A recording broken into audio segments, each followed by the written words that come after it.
ಎರಡನೇ ನಂಬರ್ ಅವರು ನಿಮ್ಗೆ ಗೊತ್ತಿರೋ ಹಾಗೆ 2, 4, 8, 9 ಇದು ಆಪೋಸಿಟ್ ಆಗುತ್ತೆ. ಸೊ ಯಾವುದೇ ರೀತಿ ಒಳ್ಳೆ ಕಾರ್ಯಗಳು ಅಥವಾ ಸಂಗಾತಿ, ಮದುವೆ ಆಗುವಂಥ ಡೇಟ್ಸು ಅಥವಾ ಅವರ ಮೊಬೈಲ್ ನಂಬರು, ಅವರ ಕಾರ್ ನಂಬರ್ಸು ಯಾವುದು ಬರಬಾರ್ದು. ನೋಡಿ, ಎಲ್ಲಿ ಅವಾಯ್ಡ್ ಮಾಡೋದು ಗುರುಜಿ ಅಂತಂದರೆ 100% ಅವಾಯ್ಡ್ ಮಾಡಲೇಬೇಕು.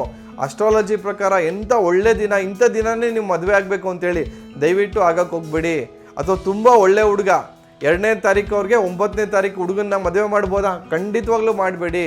100% ಮ್ಯಾರೇಜ್ ಇಶ್ಯೂಸ್ ಬಂದೇ ಬರ್ತದೆ. ಸೊ ಹಾಗಾಗಿ ತುಂಬ ಕಾಶಿಯಸ್ ಆಗಿರಿ. ಬರೀ ಲಕ್ಕಿ ನಂಬರು, ಅನ್ಲಕ್ಕಿ ನಂಬರ್ ಏನೋ ಟೈಮ್ ಪಾಸ್ ಕೇಳ್ತಿದ್ರೆ ಅನ್ನೋದಲ್ಲ, ಇದು ಇಡೀ ಜೀವನಕ್ಕೆ ನಿಮಗೆ ಎಫೆಕ್ಟ್ ಮಾಡುತ್ತೆ. ಯಾಕಂದರೆ ನೋಡಿ, ಒಂದು ಸಲ ಮದುವೆ ಆಗೋದು ನಾವು ಅಲ್ವಾ, ಒಂದು ಸಲ ಕರೆಕ್ಟಾಗಿ ನೀವು ಚೂಸ್ ಮಾಡಬೇಕಾಗತ್ತೆ. ನೀವು 2ನೇ ನಂಬರಲ್ಲಿ ಹುಟ್ಟಿರೋರಿಗೆ 8, 9, ಈ 4, 8 ಇವೆಲ್ಲವನ್ನೂ ಕೂಡ ಆ ಡೇಟ್ಸ್ ಅವಾಯ್ಡ್ ಮಾಡಿ. ಹುಡುಗ ಏನಾದ್ರು ಆ ಬರ್ತ್ ನಂಬರಿಂದ ಹುಡುಗ ಇದ್ರೆ ಅದನ್ನು ಅವಾಯ್ಡ್ ಮಾಡಿ. ಸೊ ಈ ರೀತಿ ಪ್ರತಿಯೊಂದರಲ್ಲೂ ಕೂಡ ನೀವು ಚೆಕ್ ಮಾಡ್ಕೊಳ್ಬೇಕಾಗತ್ತೆ.